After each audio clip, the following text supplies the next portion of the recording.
Mercury பூக்கள் கதை கேட்கணுமா? சேனலை சப்ஸ்கிரைப் பண்ணுங்கள். எபிசோட் 1. வீழ்வேன் என்று நினைத்தாயோ?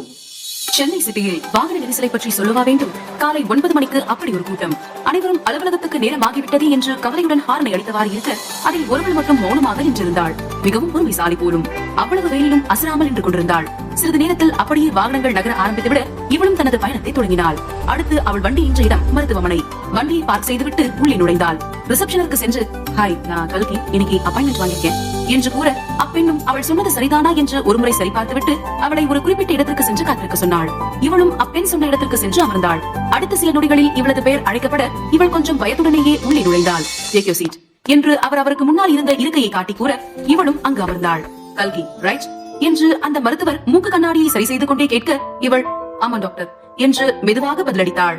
அதன் பிறகு அவளை அருகில் வந்து அமர சொன்னவர் சில பரிசோதனைகள் எல்லாம் செய்துவிட்டு மீண்டும் அவளை அவளது இடத்திலேயே சென்று அமர சொன்னார்.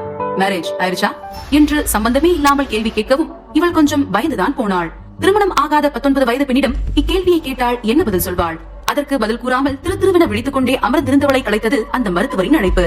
அவர் மீண்டும் அதே கேள்வியை கேட்க இவள் தயங்கிக் கொண்டே, இல்ல டாக்டர் என்று கூறினாள். நீங்க பிரெக்னன்டா இருக்கீங்க என்று டாக்டர் பட்டென போட்டு உடைத்துவிட அவளுக்கு அதற்கு மேல் என்ன பேசுவதென்றே தெரியவில்லை. கல்கிக்கு பயம் அதிகமாக ஆரம்பித்து விட்டது. இது வீட்டில் தெரிந்தால் எவ்வாறு பிரச்சனைகள் வரும் என்று அவளது மூளை ஒரே நொடியில் ஓட்டியும் பார்த்துவிட்டது. கல்கியின் முக பாவனைகளை பார்த்த மருத்துவருக்கு அவளது எண்ண ஓட்டம் தெளிவாக புரிந்துவிட்டது. இங்க பாருமா, உனக்கு இப்போ 4வது மாசம். குழந்தைய கலைக்கலாம் முடியாது.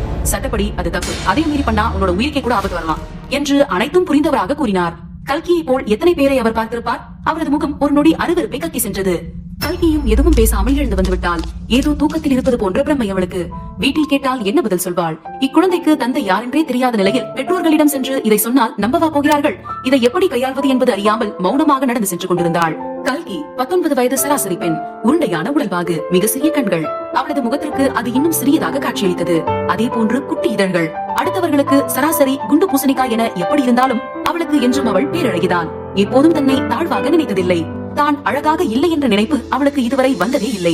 அப்படி வந்தால் அது அவளது உடலுக்கு செய்யும் துரோகம் என்று கூறுவாள். அவளுக்கென்று பெரிதாக நண்பர்கள் என்று யாருமே இருந்ததில்லை. கல்கியின் தந்தை ராஜசேகர் பெரிய கோடீஸ்வரர் இல்லை என்றாலும் தேவையான அளவு பணம் வைத்திருப்பவர். அவர்களது குடும்பம் பிசினஸ் செய்து கொண்டிருந்தனர். அதிலிருந்து அவர்களுக்கு தேவைக்கு கொஞ்சம் அதிகமாகவே பணம் வரும். அதாவது அப்பர் மிடில் கிளாஸ். ஆனால் மேலும் பணக்காரனாக வேண்டும் என்ற அதீத வெறியும் அப்பர் மிடில் கிளாஸ் என்னும் வகுப்பிலிருந்து கோடீஸ்வரன் என்னும் வகுப்பை அடைய ஆவலாக இருப்பவர். கல்கியின் தாய் அவள் சிறு வயதாக இருக்கும் போதே இறந்துவிட அதன் பிறகு 2ஆம் திருமணம் செய்து குழந்தையை பெற்றுக் கொண்டார் அவளின் தந்தை ராஜசேகர். கல்கியின் வீட்டில் அவளது தந்தையோ இவளுக்காகவே காத்திருந்தவர் போல கல்கி உள்ளே வந்ததும் திட்ட ஆரம்பித்து விட்டார். எங்க போய் தொலைஞ்ச? எத்தனை நேரம் உனக்காக வெயிட் பண்றது? 3 நாள்ல என்கேஜ்மெண்ட் உனக்கு என்று அவர் கோபமாக கல்கியை திட்ட ஆரம்பித்து விட்டார். என்கேஜ்மெண்ட் என்பதையே கல்கி மறந்திருந்தாள். தான் கர்ப்பம் என்ற விஷயத்தை இவர்களிடம் எப்படி சொல்வது என அவளது மனம் அவளை பிசைந்து கொண்டிருந்தது. அப்பா என்று அழைத்தவளுக்கு அழுகையே வந்துவிட்டது. அதை அடக்க பெரும்பாடுபட்டு போனாள். இதுவரை அவளது தந்தை திட்டினாலும் அதை பெரிதாக எடுத்துக் கொள்ள மாட்டாள். ஆனால் இப்போதோ அவளது தந்தையின் ஒற்றை பார்வைக்கே கதி கலங்கி நிற்கிறாள். என்று திக்கி திணறி கூறினாள். அதை கூறியதும் ஒரு அடியாவது விழும் என்றுதான் நினைத்திருந்தாள்.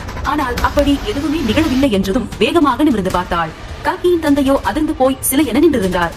அவரது முகமே அப்பட்டமாக கூறியது அதை அவர் எதிர்பார்க்கவில்லை என்று. அப்பா என்று அவரது தோளை தொட போக அவர் வேகமாக கல்கியின் கையை தட்டிவிட்டார். பொய் சொல்லாத கல்கி, இந்த கல்யாணத்தை நிறுத்த இப்படி எல்லாம் பொய் சொல்லணும்னு அவசியம் இல்ல. வேண்டானா ஏதாவது சரியான காரணம் சொல்லு. தேவையில்லாம உன்னை நீயே அசிங்கப்படுத்திக்காத என்று கூறியவரின் குரல் உடைந்து போய் வந்தது. இது உண்மையில்லை என்று சொல்லிவிட மாட்டாளா என்று ஏங்கி தவித்தது அந்த தந்தை உள்ளம்.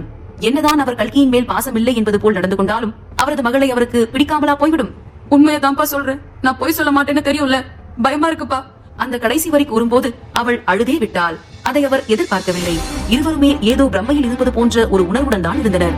இவளும் யோசித்து பார்த்து விட்டாள். கடந்த 4 மாதங்களுக்குள் அவளுக்குள் வித்தியாசமாக ஏதாவது நடந்ததா என நன்கு யோசித்து பார்த்து விட்டாள். அப்படி எதுவும் வித்தியாசமாக நடந்ததாக அவளுக்கு ஞாபகம் இல்லை. பிறகு எப்படி இந்த குழந்தை என்று யோசித்தவளுக்கு தலைவலி வந்ததுதான் மிச்சம். இதில் வாந்தி வேறு. எது சாப்பிட்டாலும் வெளியே வந்துவிட முற்றிலும் சோர்ந்து போனாள். கல்கியின் தந்தை அவளுக்கு மேல் வீட்டிற்கு வந்தாலே ஏதாவது கேட்டுக் கொண்டிருந்தார். அன்றும் அவர் மெதுவாக கல்கியின் அருகில் வந்து அமர அவர்தான் வந்திருக்கிறார் என்பதை அறிந்தவள் நிமிர்ந்தே பாராமல் எழுந்து செல்ல முயன்றாள். நில்லு கல்கி என்று அவளை தடுத்தது ராஜசேகரின் குரல். இதை அவள் எதிர்பார்த்திருந்ததால் அதை கண்டு கொள்ளாமல் செல்ல போக, நில்லுன்னு சொன்ன என்று இன்னும் சத்தமாக கூற கல்கி ஒரு நொடி பயந்து போனாள். ஏதோ சரியில்லை என்று தெளிவாக புரிந்தது. அதனால் மெதுவாக திரும்பி நிற்க கன்னத்தில் பலார் என்ற அறை. அடித்த வேகத்தில் அருகிலிருந்த சோஃபாவில் விழுந்திருந்தாள். அப்பா என்று அவள் திக்கி திணறி அழைக்க, ராஜசேகரோ வாய மூடு, அது எப்படி யார் அப்பான்னு தெரியாம எப்படி பிரெக்னன்ட் ஆக முடியும் என்று கேட்டவரை விக்கித்து போய் பார்த்தாள். நான் சொல்றது உண்மைதான்ப்பா, எனக்கு சத்தியமா தெரியாது, நம்புறதும் நம்பாததும் உங்க இஷ்டம், இதுக்கு மேல நான் சொல்றதுக்கு என்ன இருக்கு என்று விரக்தியாய் கேட்டவளை பார்த்து உரைத்தவர், கௌதம் ஃபேமிலியோட மேரேஜ் கமிட்மெண்ட் பண்ணி பிசினஸ் அக்ரிமெண்ட் போட்டாச்சு. நான் என்ன பண்றதுன்னு எனக்கு தெரியல. அவங்க இந்த மேரேஜ் நிறுத்தினா நமக்கு தான் பிக் லாஸ். இந்த மாதிரி ஒரு பணக்கார ஃபேமிலி அதுவும் மூஞ்சிக்கு கிடைக்கவே மாட்டாங்க. ஒழுங்கு மரியாதையா கல்யாணத்துக்கு ரெடி ஆகிற வழிய பாரு என்று கோபத்தில் கத்த, அப்பாவிற்கு அவரது ஸ்டேட்டஸ் பிசினஸ் தான் முக்கியம் என்பதும் தன்னை ஒரு புழுவை போன்றே துச்சமாக எண்ணுகிறார் என்பதும் கல்கிக்கு சுத்தமாக புரிந்தது. மேலும் அக்ரிமெண்ட் என்ற வார்த்தை அவளை மேலும் எரிச்சலூட்டியது. மேரேஜுக்காக யாராவது அக்ரிமெண்ட் போடுவாங்களா, என்ன ஒரு பங்கா நினைச்சு விக்கிறாங்களா என்ற எண்ணம் அவளுக்கு வாழ்க்கையின் மீதான நம்பிக்கையை சுத்தமாக துடைத்திருந்தது. கத்திவிட்டு ராஜசேகர் அங்கிருந்து சென்றதும் அருகிலிருந்த அதே சோஃபாவில் அமர்ந்து கதறி கதறி அழுதாள். தான் என்ன பாவம் செய்தோம், ஏன் தனக்கு மட்டும் இப்படியெல்லாம் நடக்கிறது என்று எண்ணியவளுக்கு கண்களில் நீர். அவளது கண்ணீரோடும் அவளது தந்தையின் கோபத்தோடுமே 6வது மாதம் வந்துவிட்டது. பொதுவாக இந்த 7ஆம் மாதத்தில் வளைகாப்பு என்ற சடங்கு செய்வது வழக்கம். ஆனால் அப்பா யாரென்று தெரியாமல் எப்படி? அன்றும் தனது அறையில் இருந்த சோஃபாவில் கல்கி அமர்ந்து ஆப்பிள் சாப்பிட, ஆப்பிளை வெட்டி கொண்டே, நான் ஏன் இப்படி இருக்கேன் பாப்பு, நான் தப்பே பண்ணலையே, அப்ப நான் ஏன் அழணும் என்று சொல்லியவள் வயிற்றுக்குள் ஏதோ அசையும் உணர்வு வர சட்டென கண்டுபிடித்து விட்டாள். குழந்தை, அவள் குழந்தைதான் அம்மாவின் பேச்சுக்கு பதில் சொல்வது போல அசைந்தது. அதை உணர்ந்த தாய்க்கு வேற என்ன வேண்டும் வாழ்வில்? திடீரென அவள் கண்களில் ஆனந்த கண்ணீர். இதுவரை அவள் குழந்தையுடன் பேசியதே இல்லை. ஆனால் அன்று முதல் அதை வாடிக்கையாக்கி கொண்டாள். அவளது குழந்தையும் அவள் சொல்வதற்கெல்லாம் அசைந்து, அதுவும் அதன் மொழியில் எதையோ கூற, அது அவளுக்கு புரியவில்லை என்றாலும் அதை உணரும் போது அவளது உடல் சிலிர்த்து போனது. ஒவ்வொரு நாளும் அந்த உணர்வென்பது புதிதாக இருந்தது அவளுக்கு. அப்படி ஒரு நாள் அவள் குழந்தையுடன் பேசிக் கொண்டிருக்கும் போது உள்ளே நுழைந்தார் தந்தை ராஜசேகர். வரவேற்பறையில் அமர்ந்திருந்தால் தினந்தோறும் அவரை பார்க்க நேரிடும் என்பதால் தான் கல்கி அவளது அறையிலேயே முடங்கி கிடந்திருந்தாள். நீ பிரெக்னண்டா இருக்கேன்னு மாப்பிள்ள வீட்டுல சொல்லிட்ட, அதுக்கப்புறமும் அவங்களுக்கு ஓகே தான், நீயும் ஒத்துப்ப நினைக்கிறேன். கோட்டீஸ்வர ஃபேமிலி, கௌதம் மாதிரி ஒரு பையன்லாம் உனக்கு கிடைக்க கொடுத்து வச்சிருக்கணும். உன்னோட உருவத்துக்கும் வயிற்றுக்கும் அவங்க ஒத்துக்கிட்டதே பெரிய விஷயம் என்று ரோபோ போல் கூறியவரிடம் என்ன சொல்வதென தெரியாமல் பார்த்திருந்தாள். அது அப்பா என்று இழுத்தவளை பார்த்து உரைத்தவர், ஒத்துக்கிற அவ்வளவுதான், உன்கிட்ட யாரு சம்மதம் கேட்டா, உனக்கு வெறும் இன்ஃபர்மேஷன் மட்டும் தான் கொடுக்கிறேன் என்றவர் வெளியேறி விட்டார். அப்போதுதான் கொஞ்சம் கொஞ்சமாக அவள் பழையதையெல்லாம் கனவு போல் நினைத்து மறந்து விட்டிருந்தாள். ஆனால் அவளது தந்தையோ அவளை மறக்க விடாமல் தினமும் எதையாவது சொல்லிக் கொண்டே இருக்க கல்கிக்கு அவர் மேல் ஒரு சமயம் வெறுப்பு வர ஆரம்பித்து விட்டது. முன்னர் அவளது அப்பா அனுப்பியிருந்த கௌதமின் போட்டோவை மீண்டும் கேலரியில் இருந்து தேடி எடுத்து பார்த்தாள். புகைப்படத்தை பெரிதாக்கி பார்க்க மீண்டும் முதல் முறை புகைப்படத்தை பார்த்த அதே ஆச்சரியம். 5.25 அடி இருப்பான், வெள்ளையான முகம், தினமும் உடற்பயிற்சி செய்து உடலை கச்சிதமாக வைத்திருந்தான், கூர்மையான மூக்கு. பொதுவாக பெண்களுக்கு தான் மீன் விழியாள் என்று கூறுவார்கள். ஆனால் இவனது கண்கள் அவ்வளவு அழகாக இருந்தது. அவனது புன்னகைக்கு பல பெண்கள் அடிமையாக இருப்பார்களோ என்று கூட கல்கிக்கு தோன்றியது. அந்த புகைப்படத்தை பார்த்துவிட்டு வைத்து விடலாம் என்று எடுத்தவள் இப்போதோ ரசிக்க ஆரம்பித்து விட்டிருந்தாள். அதெல்லாம் ஒரு நொடிதான். அதற்கு பிறகு தன் நிலைக்கு வந்தவள் இதெல்லாம் தப்பு என்று தனக்கு தானே கூறி சமாதானம் செய்து கொண்டாள். அதன் பிறகு கட்டிலில் படுத்துக் கொண்டே யோசித்துக் கொண்டிருந்தாள் கல்கி. எப்படி அவங்க ஓகே சொல்லிருப்பாங்க? யாராவது பிரெக்னண்டா இருக்க பொண்ண போய் கல்யாணம் பண்ணிக்கணும்னு நினைப்பாங்களா? அப்போ வேற ஏதாவது இருக்குமோ என்று தனக்கு தானே கேட்டுக்கொண்டாள். ஒருவேளை அவங்க வீட்டுல கௌதம ஃபோர்ஸ் பண்ணிருப்பாங்களோ என்று யோசித்தவள் பிறகு இல்ல அது எப்படி அவங்க ஓகே சொல்லுவாங்க, சம்திங் இஸ் ஃபிஷி என்று முணுமுணுத்தாள். இருந்தும் அவளால் அதற்கான பதிலை கண்டறிய முடியவில்லை. யோசித்தவாறு படுத்திருந்தவள் அப்படியே உறங்கியும் போனாள். கர்ப்பமானதில் இருந்து கல்கியின் தூக்கம் அதிகமாகி இருந்தது. அவளும் குழந்தையுடன் பேசிக்கொண்டே காலத்தை ஓட்டியிருந்தாள். 4 மாதமாக உடல்நிலை சரியில்லை என்று கூறி வீட்டிலேயே இருந்து வந்திருந்தாள். அதை யாரும் நம்பவில்லை என்பது வேறு விஷயம். அவ பிரெக்னண்டா இருக்கலாம்ல, ஆனா அந்த குழந்தைக்கு அப்பா யாருன்னே தெரியல. எப்படிதான் அவங்க இன்னும் இவள மருமகளாக்கிக்கணும்னு நினைக்கிறாங்களோ என்று பல பேச்சுக்கள் போய்கொண்டுதான் இருந்தன. அவ ஏற்கனவே குண்டாதான் இருக்கா, குண்டா இருந்தாலும் லட்சணமா இருக்க வேண்டாமா? அவளும் அவ மூஞ்சியும் இதுல வாயும் வயிறுமா வேற இருக்கா. அதுவும் கல்யாணத்துக்கு முன்னாடியே கண்டிப்பா அவங்க கல்யாணத்தை நிப்பாட்டுருவாங்க. அந்நேரம் கல்கி 8 மாத கர்ப்பிணியாக இருந்தாள். மேடிட்ட வயிற்றை கைகளால் தடவிக்கொண்டே நடந்து வந்து வரவேற்பறையில் இருந்த சோஃபாவில் அமர்ந்தாள். அதே நேரம் வாசலில் ஏதோ ஒரு சப்தம் கேட்க கல்கி யாருடா இது என்று மனதிற்குள்ளேயே நினைத்துக் கொண்டாலே தவிர எழுந்து சென்றெல்லாம் பார்க்கவே இல்லை.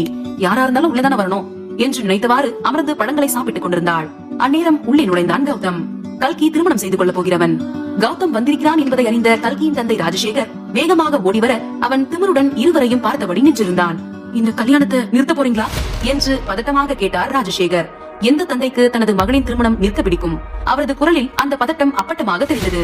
அது போக அவன் எப்படியும் ஆமாவென்றுதான் சொல்வான் என்று அவரது மூளை கூறினாலும் மனம் இல்லை என்று கூறிவிட மாட்டானா என்று எதிர்பார்த்தது. அவரது மனம் எதிர்பார்த்ததை போல் அவன் இல்ல, என்னோட தாத்தா இந்த கல்யாணம் நடக்கணும்னு சொல்லிட்டாரு என்று வேண்டா வெறுப்பாக கூறினான். அவனது குடும்பம் பணக்கார குடும்பம். ஆனால் கல்கியின் குடும்பம் அப்படி அல்ல. இந்த கல்யாணத்தை நிறுத்தினாலும் கௌதமின் குடும்பத்திற்கு பெரிய பாதிப்பில்லை. அவர்களை குறை சொல்லவும் ஆள் இல்லை. அதை பற்றி நினைக்க நினைக்க கௌதமிற்கு கோபம் அதிகமானது. இருந்தும் அதையெல்லாம் வெளியே காட்டாமல் அமர்ந்து விட்டான். குழந்தைய பத்தி கவலைப்படாதீங்க மாப்பிள்ள, குழந்தை பிறந்ததும் அதை தத்து கொடுத்துருவேன் என்று கல்கியின் தந்தை கூறிக்கொண்டிருக்க அதை கேட்ட கல்கிக்கோ விழி பிதுங்கியது. என்னால முடியாதுப்பா, எனக்கு என்னோட குழந்தை வேணும் என்று பிடிவாதமாக நின்றாள். ஆரம்பத்தில் எதையோ தொலைத்தவள் போல் அமர்ந்திருந்தாலும் நாளாக நாளாக அதை அவள் ஏற்றுக்கொள்ள ஆரம்பித்திருந்தாள்.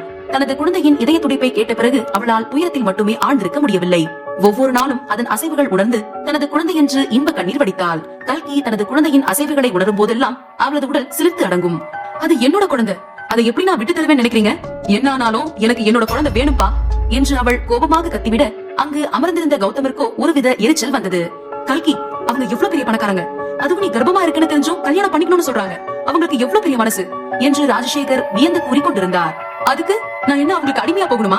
யாரும் இந்த கல்யாணம் வேணும்னு தொங்கல, யாரும் யாருக்கும் பாவம் பார்க்க தேவையில்லை, எனக்கு என்ன பாத்துக்க தெரியும் என்று கோபமாக கூறினாள். அடியே, என்ன நினைச்சிட்டு இருக்க நீ? மாப்பிள்ள முன்னாடி இப்படியா பேசுவ என்று ராஜசேகர் கோபமாக கேட்க, கல்கி, நான் இவங்கள மாப்பிள்ளைய கன்சிடரே பண்ணலப்பா, எனக்கு கல்யாணம் வேண்டாம், அவ்வளவுதான் என்று கூறியவளை பார்த்து ராஜசேகர் முறைத்துக் கொண்டிருந்தார். இதையெல்லாம் கேட்டுக்கொண்டு அமர்ந்திருந்த கௌதமிற்கு எங்கேயாவது சென்று முட்டிக்கொள்ளலாம் போல் இருந்தது. வெளிநாட்டில் படித்து வளர்ந்தவனுக்கு கல்கியின் புறக்கணிப்பு கோபத்தை கொடுத்தது. அவள் எப்படி தன்னை வேண்டாம் என்று சொல்வாள் என்று தன் மனதில் கல்கியை வறுத்தெடுத்துக் கொண்டிருந்தான். என்ன மனுஷங்க நீங்கெல்லாம்? என் மனசறிஞ்சு நான் எந்த தப்பும் பண்ணல, ஆனாலும் என் வயத்துல வளர்றது என் குழந்தை, என் உயிர். அதை பத்தி பேசக்கூட உங்க யாருக்கும் உரிமை இல்ல. பிசினஸ்க்காக நீங்க எதுவும் செய்வீங்க, உங்க அப்பான்னு கூப்பிடவே அருவருப்பா இருக்கு. அண்ட் மிஸ்டர் கௌதம், கெட்டு போன எனக்கு வாழ்க்கை தரணும்னு நினைச்ச உங்க பெருந்தன்மையான தியாகத்துக்கு பெரிய கும்பிடு. போயிட்டு வாங்க சார், நான் என்ன பாத்துக்கிறேன், யார் தயவும் எனக்கு தேவையில்லை என அடக்கி வைத்திருந்த ஆத்திரத்தை கல்கி கொட்டிவிட அவளது வயிற்றில் சுள்ளென்று வலி. ஒரு நொடி என்ன ஆனது என்பது தெரியாமல் அசையாமல் நின்றாள். அவளுக்கு புரிந்தே விட்டது அவளது குழந்தையை நேரில் காண போகிறாள் என்று. காலங்கள் ஓடியது. 5 வருடங்களுக்கு பிறகு கலிபோர்னியா நகரம். விடிந்தும் விடியாத பொழுதிலும் ஒரு பெண் எழுந்து உடற்பயிற்சி செய்து கொண்டிருந்தாள். உடற்பயிற்சி செய்ததில் வியர்வை துளிகள் அவளது ஆடையை நனைக்கிறது. அதெல்லாம் அவள் கருத்தில் பதியவே இல்லை. ஆம், அது நம் கல்கியேதான். குண்டாக இருந்தவள் சரியான உணவு முறை மற்றும் கடும் உடற்பயிற்சியோடு ஒல்லியாகி விட்டிருந்தாள். அவளது அழகுக்கும் திறமைக்கும் ஸ்டைலுக்கும் இப்போது வெள்ளைக்கார ஆண்களே அடிமையாகி கிடக்கின்றனர். ஆனால் அவள் ஆண்களையே வெறுத்தாள். தன்னை அவமானப்படுத்திய இந்த சொசைட்டிக்கு தன் வெற்றிகளையும் வளர்ச்சியையும் மட்டுமே பரிசாக தர விரும்பினாள். இலக்கை நோக்கி ஓடும் குதிரை போல் ட்ரெட்மில்லில் ஓடிக்கொண்டிருந்தாள் கல்கி. உடற்பயிற்சி செய்து முடித்துவிட்டு வீடு வந்து சேர்ந்தாள். கல்கி வீடு வந்து சேரும் போது மணி காலை 8. அவளது வருகையை உணர்ந்த அவளது 5 வயது சுட்டி பெண் அம்மா என்று கத்தியவாறு அவளை வந்து அணைத்துக் கொண்டாள். வெள்ளை வெளியென்ற முகம், அதில் 2 மீன் விழிகள், இயற்கையாகவே சிவந்த சிறு ஆரஞ்சு நிற உதடுகள் என்று பார்க்க தேவதை போல் இருந்தால் குட்டி பெண் ரக்ஷிதா. பாப்பு, அம்மா இன்னும் குளிக்கல, அப்படிலாம் கட்டி பிடிக்க கூடாது, நான் போய் குளிச்சுட்டு வந்துடுறேன் என்று கல்கி விருது என குளிக்க சென்று விட்டாள். வெளியே அவளது அன்பு மகள் ரக்ஷி குட்டி உதட்டை துதிக்கியவாறு அமர்ந்து விட்டாள். சிறிது நேரத்தில் கல்கியும் வெளியே வந்துவிட அங்கு கோபமாக நின்றிருக்கும் தனது மகளை பார்க்கும் போது சிரிப்பு தான் வந்தது அவளுக்கு. என்ன பாப்பா, கோபமா இருக்க மாதிரி தெரியுது என்று கேட்டவளை பார்த்து முறைத்தாள் அவளது மகள் ரக்ஷிதா. போமா, நீ என்ன கண்டுக்கவே மாட்டேங்கிற, நான் என்ன சொன்னாலும் கேட்க மாட்டேங்கிற என்று புலம்பியவளிடம் என்ன சொல்வாள் கல்கி? எதுவும் பேசாமல் அவளை பார்த்து புன்னகைத்தவள், எங்க பாரு பாப்பா, எப்பவுமே எனக்கு ரொம்ப முக்கியம். அம்மாக்கு நிறைய வேலை, அதான் கூட அம்மானால டைம் ஸ்பெண்ட் பண்ண முடியல. சாரி, இனி நம்ம டெய்லி பேசலாம், ஓகே என்று புன்னகையுடன் கேட்க அவள் ஓகே என்று முகத்தை உம்மென்று வைத்துக் கொண்டே கூறினாள். அத சிரிச்சுட்டே சொல்லலாமே பாப்பு என்று கல்கி பாவமாக கேட்க ரக்ஷிதாவும் அவளை பார்த்து புன்னகைத்து வைத்தாள். அதை பார்த்தவள் ரக்ஷிதாவை அப்படியே தூக்கி கொண்டு கிச்சனுக்கு சென்றாள். அங்கிருந்த திட்டில் ரக்ஷிதாவை அமர வைத்துவிட்டு சமைப்பதற்கான பொருளை எல்லாம் எடுக்க ஆரம்பித்தாள். ரக்ஷி, மார்னிங் சாப்பிட என்ன வேணும் என்றவாறு குளிர்சாதன பெட்டியை திறக்க ரக்ஷிதா, அம்மா எனக்கு சீஸ் சாண்ட்விச் வேணும் என்று உற்சாகமாக கேட்டாள்.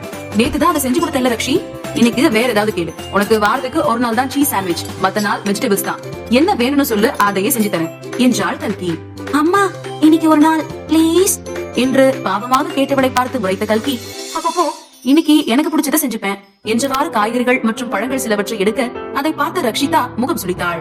அம்மா, எனக்கு பனானா மில்க் ஷேக் வேணும் என்று இறுதியில் அவள் கூறிவிட இவளும் எதுவும் பேசாமல் அவளுக்கு தேவையானவற்றை மட்டும் செய்து கொடுத்தாள். அப்படியே காலை உணவை முடித்துக் கொண்டு அவள் ரக்ஷிதாவை பள்ளிக்கு தயாராக்கிவிட்டு தானும் வேலைக்கு கிளம்பினாள். செல்லும் வழியில் ரக்ஷிதா, மம்மி, நம்ம எப்போ தாத்தாவை பார்க்க போவோம் என்று கேட்க அதை கேட்ட கல்கியின் முகம் இறுகியது. அவள் பலரின் மேல் கடும் கோபத்தில் இருக்கிறாள். அதில் அவளது தந்தை ராஜசேகரும் ஒருவர்.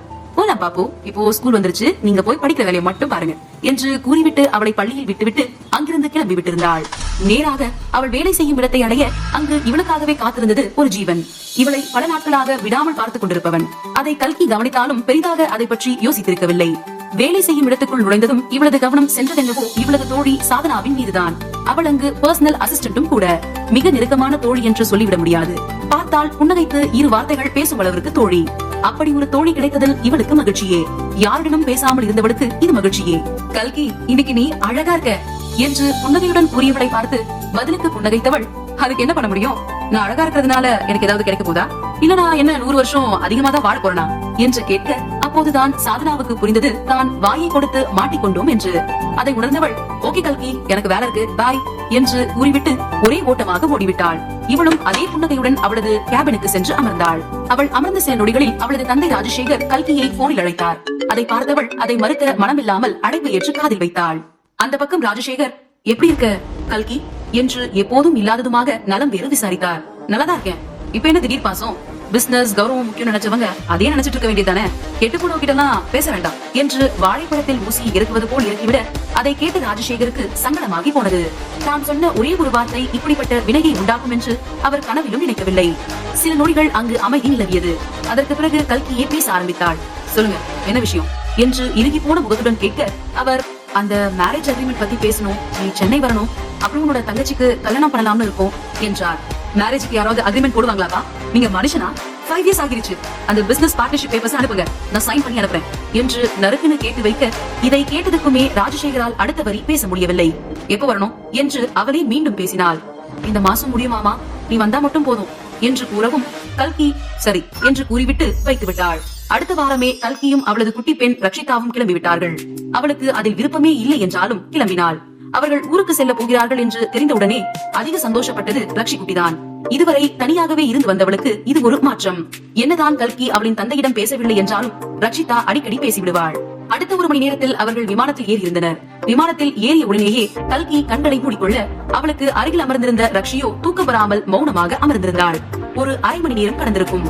ரக்ஷி திடீரென அம்மா அம்மா என்று கத்த ஆரம்பித்து விட, கடினப்பட்டு கண்களை திறந்து பார்த்தாள் கல்கி.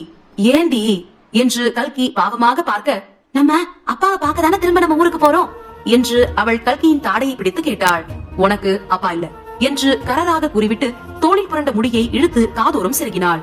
நான் ஒன்னும் அதே 3 வயசு சின்ன பாப்பா இல்ல, எனக்கும் தெரியும், எனக்கு அப்பா இருக்காங்க தானே, என்னோட ஃப்ரெண்ட்ஸ் எல்லாருக்குமே அப்பா இருக்காங்க, எனக்கு மட்டும் ஏன் இல்ல என்று பாவமாக கேட்க, அதை பார்த்து கல்கி வருத்தப்பட்டாலும் அதை வெளியே காட்டிக் கொள்ளவில்லை. எதுவும் பேசாமல் தனது முடியை கட்ட ஆரம்பித்தாள். நம்ம அப்பாவை தேடி போறனா என்னோட அண்ணாவை தானே தேடி போறோம் என்று ஆர்வமாக கேட்டது அக்குழந்தை. அதை கேட்டதும் கல்கியின் கண்கள் ஒரு நொடி கலங்கின. பழைய நினைவுகள்